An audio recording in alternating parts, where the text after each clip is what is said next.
Where did you creep out? Yeah. So Trying to infiltrate. what we're doing now. And like, it's been a year. We figured out the how. We're doing it. Where this was just like we're launching it to figure it out. We're in the Spiralhouse here in Lake Atitlan, Guatemala, with the homies, all co-creating Cohere. And so we're in a friend's property called El Taller. This is one of the properties that he's built that is built into the land and is this stunning spot. And today we're co-working here in kind of the second half of the lab. Where we're all co-creating and co-building out Cohere in this crazy, awesome house. And right now you're focusing on creating a crowdfunding campaign, Yeah. and you're going to meet with an investor later and Yeah. have that conversation, and Yeah. it's really exciting. Yeah, and we've been figuring out how do we just like film the making of and start filming us, figuring out how to be filming us more easily. Mm-hmm. Did you get into your YouTube? And here we are. Yeah. So why don't you explain like what happens in this CoLab? Like what is the reason to get everyone together? Basically in the CoLab, what we're doing is just bringing together people from around the world who share this dream of a member-owned network of co-living communities. They're focused on regenerating the earth. Do you want to share this so maybe if anyone's speaking, you can like pass it around? Sure. Yeah. So I mean, basically Cohere is a platform, member-owned platform to connect to capital, properties, and people. And what we're doing here is like kind of the member, like we're just building it. We bring ourselves together to co-build the next level of the thing, including how do we share the thing, like we're doing right now, figuring out how we share the thing by sharing the thing all live. What kind of stuff would you like to share to people? Well, one of the things that you were pointing out earlier is like just sharing like how the lifestyle's pretty fucking fun. I mean, like to be able to live in these paradises, but with purpose, rather than just like, oh, we're gonna go to paradise and fuck around all day. Okay, who cares? But we're gonna go to places that are really beautiful and have real bioregional implications. Like we're here in this stunningly beautiful place of Lake Atitlan, and the lake is polluted because of pesticides and effluents. So here we are, like, well, we can fix that. Like, we know how to help move that needle, like that ball in the right direction. So, like, how do we come together, co-create, be living our dharma, as like Chris, as you know, has been saying, and actually like figure out how do we make the place how do we leave a positive impact in the world. Yeah. Have you connected with any like water restoration projects here? Yeah, we're connected to a handful of them. The Do you biggest have thing. a list? I really Somewhere. want to document them. I want to plan next week to go and interview. One of our friends who works for Good One Student would be a good one.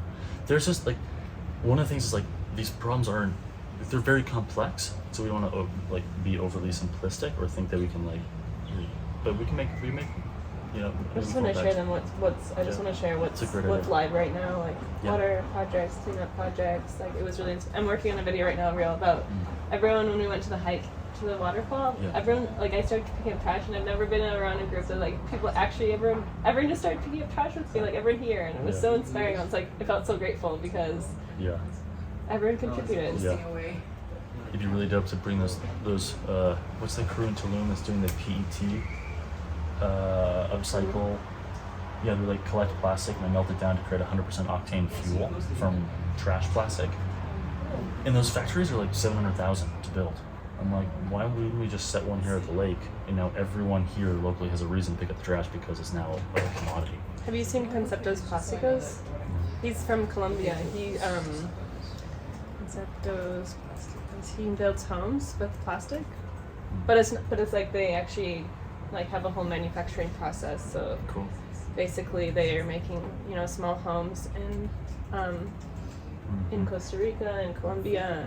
Cool. That's not what it looks like, but it's pretty cool because it's not just like bottle bricks. It's actually like manufacturing them. This internet is so fast. It's really important. We only work in places with good internet. It just teaches patience, I mean, I know Phase has been Phase with High Vibe Network, as he's also representative of one of those companies that does, I forget the name of them, but builds the systems that you can take any trash and turn it into jet fuel, you can turn it into traditional fuel, and I think for places like these, that is really important. because like he's in Bali, and if you go around Bali, and you see any of the actual, landfills, it's even in the U.S., right? Like we're so far removed from these things that we don't feel the impact, and sometimes we end up like walking on top of landfills that have been covered and we don't even know it. Yeah. It's crazy, yeah. And here we can really see the problem. Like, it's like because there's no infrastructure, like, it's good because people can wake up here. Like, in America, it's just like a Band-Aid. It's like, oh, it's away, everything is away. We just throw it in the trash and then it goes to this magical fairyland when, no, everything, like, plastic was made from oil and it lasts thousands of years.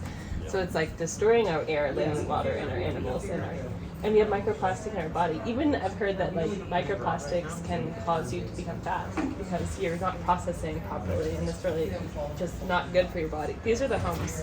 Cool. Oh, nice. Yeah, it's really cool. That's the thing. You're gonna get fat with microplastics. Done. Exactly, right? We need to That's the focus cord. on We our have been missing selfish, the right like, cord. right? You don't want That's fat, do you? Considering like half the population in the U.S. is now obese. I think the thing is like much of these like solutions are there. It's just like how do we implement them? That's all it comes down to. Like how do we create the incentives where we can? Something we've been talking a lot about is if we were able to knit together 1,000 properties around the world that all are using a member-owned utility layer to connect themselves, and we're able to like, borrow money against those, and then fund businesses that then have critical needs to those thousands of communities, then we could be standing up startups left and right. Because we're not trying to penetrate the general market, which has all the monopolies pushing against it. If we can just get to a coherence, then with the scale, now we basically are unstoppable. And what we can do in self-financing. So what's the first step to get going that direction? First step in my mind in getting to like this larger goal is building trust. Like literally doing what we're doing. Like the way you build trust, I think, is largely getting high caliber people who share a vision, working on a shared goal. And then if we can get people like exactly what we're doing, working together, building together something meaningful to them, then we can pool our resources better together and start to build out hard assets like community homes. And then if we can be doing that in more and more locations and build that and then support and like really fine tune our offering around like cracking what is needed in the network, then we can scale. How many people do you have in your network right now? 500. And what about properties? I don't know. Right now, one of the things we're doing in this lab is fine tuning how we vet and onboard properties, because so far it's been rather loosey-goosey. Around like people being like, oh, I got a property, but we haven't had a mechanism until this, where through we can be like, what are the actual generative metrics when we say this is one to move forward with? How does someone become a member? You just go online and apply and basically proclaim their values. I mean, we have a member application that is just like, do you give a shit about making the world a better place? If you do, are you doing some degree of inner work? Great. Like, join us and help us build this together. And what if a property wants to get involved? How do they get involved? Basically, they fill out a form, sharing a level of information. This is what the property team's working on over there. You have step one is you just like share, like fill out a form, this is what we're up to. Step two is like refining that information around like vetting, like, okay, do you want to bring in your property to just receive people and like use our member-owned booking? Or do you want to do that and or raise capital with us? And so then we have like infill, make sure there's a check, then there's like a vibe check, and then getting more into the weeds. And then we move them into whichever funnel, whether it's just onboarding for booking or for onboarding for capital raise. With capital raise, then we have a whole process where we vet the property and see does it make sense to be advertising. And what are the benefits that members get by joining? The biggest members I'd say that people get by joining is access to other amazing people. We've been really intentional with who we're bringing together and not making the mistake many DAOs have made of just like anyone can join. Like, even though the onboarding process is not laborious, it does vet people based on values. And so when members join, they have access to all these other incredible members who also care about how to make the world a better place, like the social impact or the social entrepreneur. And so if I'm a member, or even if I'm not a member, why would I want to come to a CoLab? And you have ones coming up in Ecuador and Peru, and once again, you say these beautiful places, but why else would I want to come? Yeah. One is to be able to, a couple things. One is like, is it in your purpose to help, build out these bioregional nodes that can be prototypes? Two is like, if you want to contribute, you can earn equity in Cohere itself. And three is like, come be supported in whatever your own business or foundation is, or venture fund or whatever it is. Like the people we bring together is like, our goal is how do we co-build and co-create community hubs that we co-own?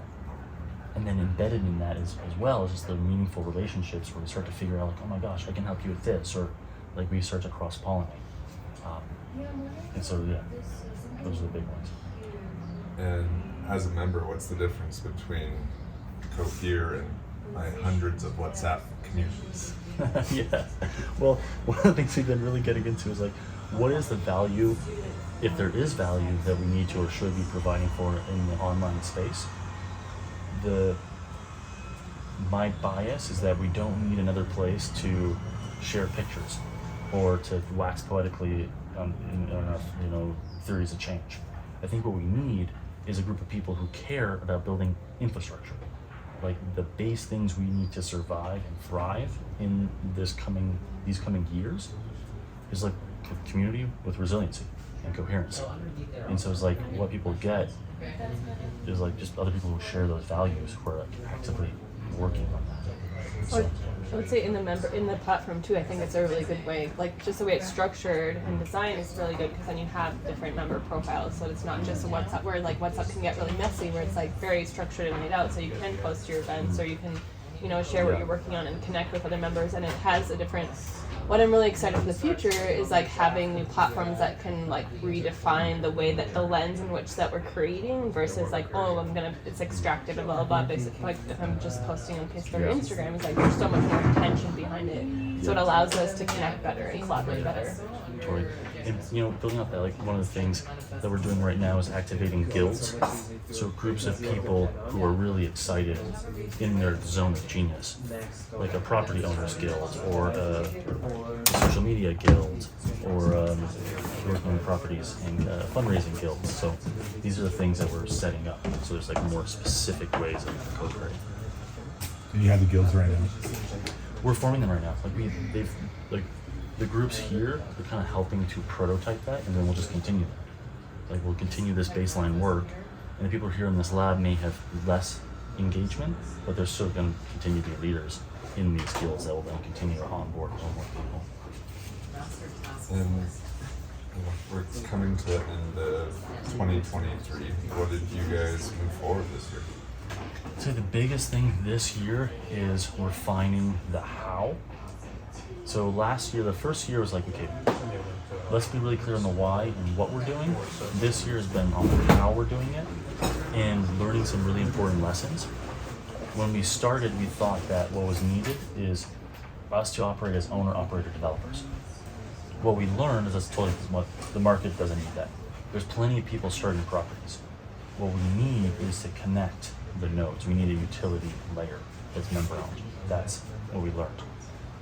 We're not looking to be owner-operators. We're looking to find the owner-operators and connect them with people and cash. What are your goals for this upcoming year? Goals for this year, our OKRs are close funding for the operations. So we're going to raise another $1 million for the operating side of the company. Second thing is capitalize a Swiss fund. The third thing is basically creating the conditions for the community to activate and grow itself. Those are the three of the primary things that we're doing this year. In addition to like closing real estate deals, like finding the right aligned capital, the right aligned properties, and helping to those deals to go through. And if you were to translate those into what that means for members or people that want to join, why does that matter to them? Yep. One for member investors, which is like amazing deals to invest in. For member and like just general members, amazing properties to live in and contribute to if they want. So places to live with incredible people and a way to build a portfolio if you want. How many members would you like to have by the end of 2024? think our goal, I think we're shooting for specifically what our stretch goal is, but baseline at least 2,000 for sure. And the way we're going to do that right out of the gate is just every member gets to invite 3 members. Eventually we'll start charging for membership because there's a real value in the member connections, like the masterminds we do online, the community calls, like the white glove introductions that we do. Like I do that all day long.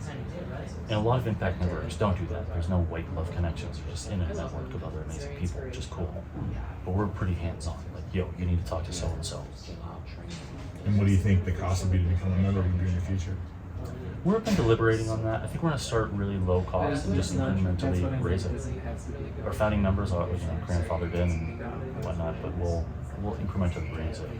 I'm thinking, we're still doing research, like we're still assessing this out, but like $10 a month, the price for a couple cups of coffee, starting really small, and just as we grow in value, we grow in more exchange.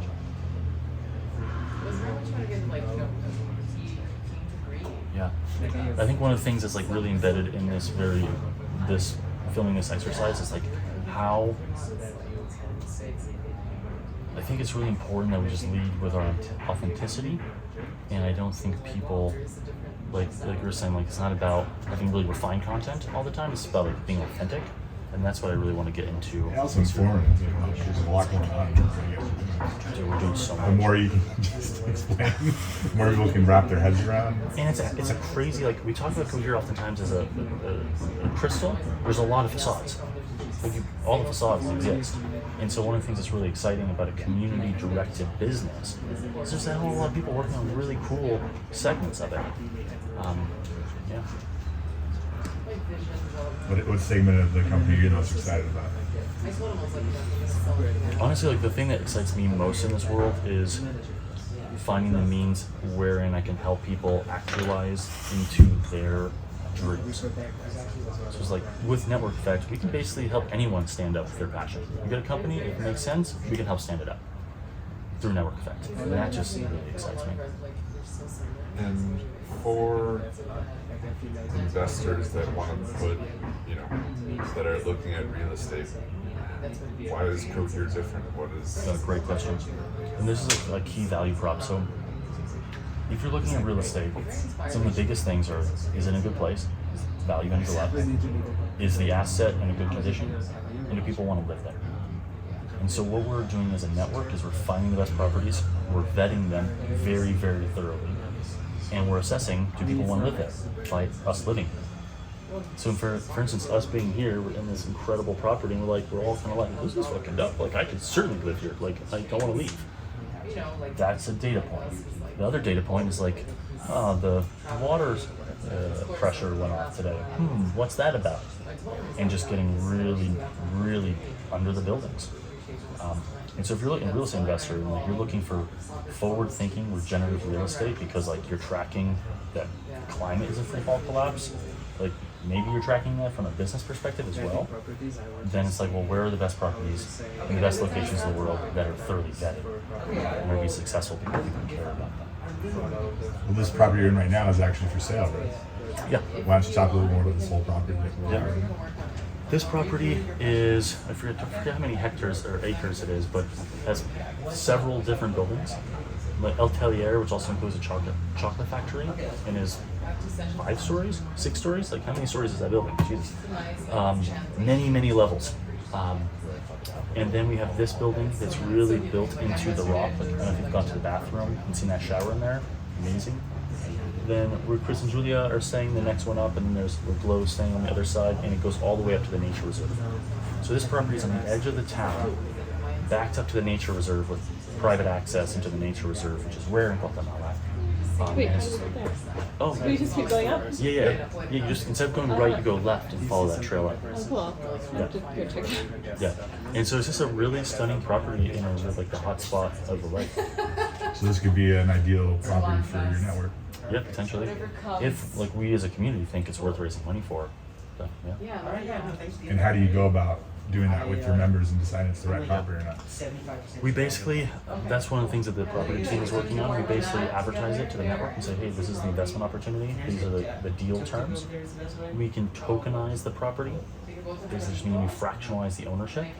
So people can invest for chunks of ownership. So we can put 20 people or 30 people on the deed. And basically people are like, okay, I want to buy 10% of this. This is $1 million property, give or take. And we get 10% of the profit year over year. And if we ever choose to sell it, I'll get 10% of the upside. So essentially, in investing in real estate and getting dividends. Yeah, you're investing in real estate for like basically profit share of the asset. So most of our members don't want to actually operate a property. Like some do, like Ethan over here who's taken over Earthship. Like is really a great person to be managing property. And then other people just want to come stay and be with amazing people and work on their businesses or sometimes contribute to Cohere. So that's like we're only interested in properties that have really badass property managers. We're professional and make sure that the space is really dialed. Because as an independent entity, we want it to be, we can't have it in our network, it's not high quality. So is every property essentially hospitality, like have hospitality, or where is this profit going to come from? Yeah. The way that profit model works is basically just rental companies that we collectively own at various degrees based on your contribution. So Cohere as the member platform will own a micro share of every property. And so every member who owns shares in Cohere in effect owns shares of every property. Then people invest whatever amount they want directly into the property or through our Swiss fund that acts as an aggregator for a syndication. And we just you get whatever percentage you have. And when members stay, they basically are paying rent. Even if you're a co-owner, you're gonna pay rent, but then that rent doesn't come back to you. So it just makes it a heck of a lot easier than trying to figure out the timeshare thing, which is just a cluster. How does it come back to you? Well, if you're like a 10% owner of this and you come live here, Of this property or just Cohere in general? of this property, Okay. then you're gonna basically get a profit dividend every year based on how much you own. Now, when you co-own the fund, you're getting the increased value of the fund, and you can sell that on the public stock market. So it's really good. Yeah, and if you own the platform, you can sell that on the any of the crypto exchanges as there's liquidity. Have you seen some of the other interesting properties in Lake Atitlan so far? What are some other definitely. properties you've seen? There's a handful. We've been looking at different properties like Azoro, Fawn, Belize. There's several friends in Sudanese who are doing really good work. Here, John's at the top of the hill. Severn's over there. Yeah, there's a handful, and there's many more. There's a lot of people building epic properties here. And we would love to be raising money for all of them and just help knit them together to create a really coherent crew of people around the world.